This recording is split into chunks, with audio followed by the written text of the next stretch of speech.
بسم اللہ الرحمن الرحیم۔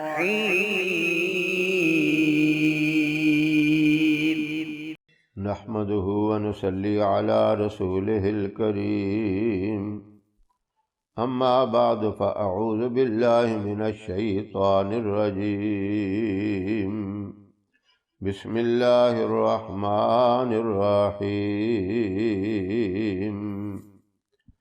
محترم سامعین و ناظرین، انسان پہ جب بھی کوئی پریشانی آتی ہے، کوئی مشکل وقت آتا ہے، کسی قسم کی بھی کوئی تکلیف آتی ہے تو وہ پھر اللہ کو یاد کرتا ہے۔ جو دین کو سمجھنے والے ہیں، دین کا علم حاصل کرنے والے یا علم رکھتے ہیں، وہ تو ہر وقت اللہ کو یاد کرتے ہیں۔ حکم بھی یہی ہے کہ ہر وقت اللہ کو یاد کرتے رہو، خوشی میں بھی اور پریشانی میں بھی کامیاب آدمی وہی ہے۔ اب اللہ کو یاد جو بندہ کرتا ہے، وہ نماز پڑھ کے پھر کرتا ہے، قرآن کی تلاوت کر کے پھر کرتا ہے، کوئی نیک عمل کر کے پھر کرتا ہے، یا کوئی وظیفہ کر کے پھر اللہ کو یاد کرتا ہے۔ ان کاموں کے بعد جب اللہ کو یاد کیا جاتا ہے، اس کا فائدہ زیادہ ہوتا ہے۔ ایک بیمار آدمی نماز پڑھے گا، کھڑے ہونے کی طاقت نہیں تو بیٹھ کے پڑھے گا، بیٹھ کے بھی نہیں پڑھ سکتا تو لیٹے لیٹے انگلی کے اشارے سے پڑھے گا، تو اس سے تو اور زیادہ اللہ راضی ہوگا۔ ہاں جی، اور اس کے ساتھ پھر کوئی وظیفہ بھی کرے گا، اللہ سے مدد بھی مانگے گا، تو اللہ اس کے ساتھ اپنی رحمت والا معاملہ کرے گا۔ یہ بیماری اگر اس کی آخری بیماری نہیں ہے، موت کی بیماری نہیں ہے، تو اللہ اس کو شفا دے گا، اور اگر اس کا وقت پورا ہو چکا ہے تو پھر اللہ اس معاملے میں بھی آسانی کرے گا۔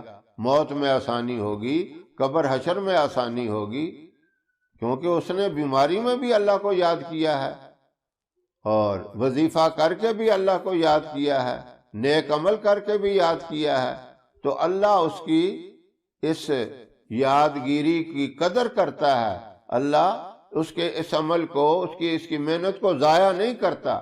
یہ ناقدری کرنے والے تو دنیا والے ہیں، وہ قدر نہیں کرتے، اللہ تو بہت بڑا قدردان ہے۔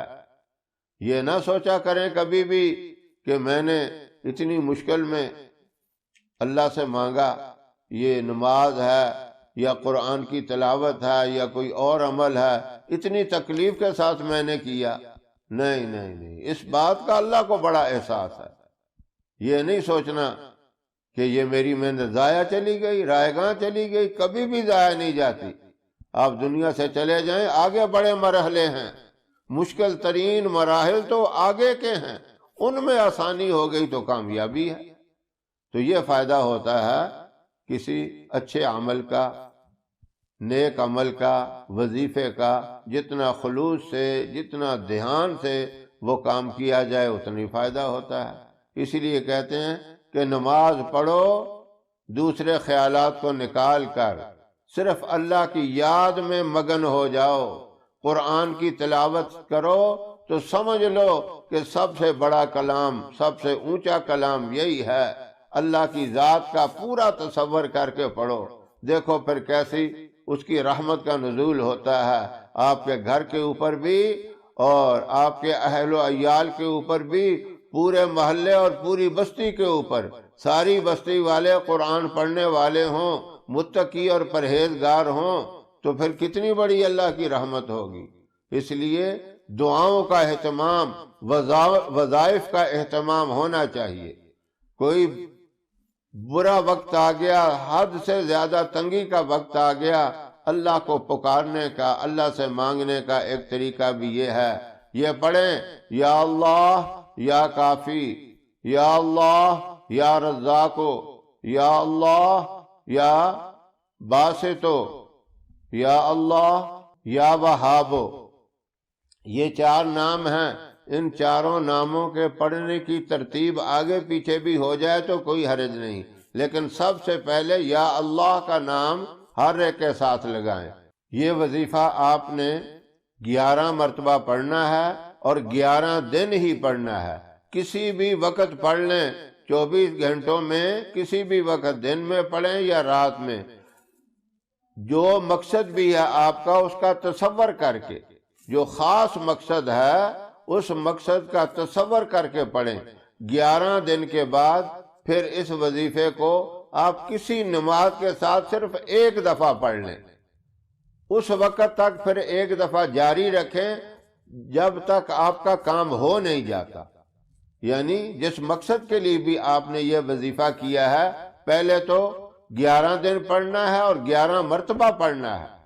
جب 11 دن پورے ہو جائیں پھر اس وقت تک ایک مرتبہ پڑھتے رہنا ہے، وہ 5 نمازوں میں کسی ایک نماز کے ساتھ پڑھ لیں اور اس وقت تک جاری رکھیں جب تک آپ کا کام ہو نہیں جاتا۔ انشاءاللہ اس کی برکت سے آپ کا کام بھی جلدی ہو جائے گا، اللہ کی رحمت بھی آپ کے ساتھ شامل حال ہوگی، کیونکہ آپ نے اللہ کا نام لے کر اللہ سے مدد مانگی ہے تو اللہ ضرور مدد کرے گا۔ یہ مبارک وظیفہ جو بھی کسی مشکلات میں، کسی تکلیف میں پھنسے ہوئے ہیں، ان کو اللہ یہ وظیفہ کرنے کی توفیق عطا فرمائے۔ ہماری ویڈیو آپ کو پسند آئے اسے لائک کریں، شیئر کریں، ہمارے چینل کو سبسکرائب ضرور کریں اور ساتھ والے بیل آئیکن بٹن کو دبائیں تاکہ ہماری ہر آنے والی ویڈیوز کی اپ ڈیٹ آپ تک آسانی سے پہنچ سکے۔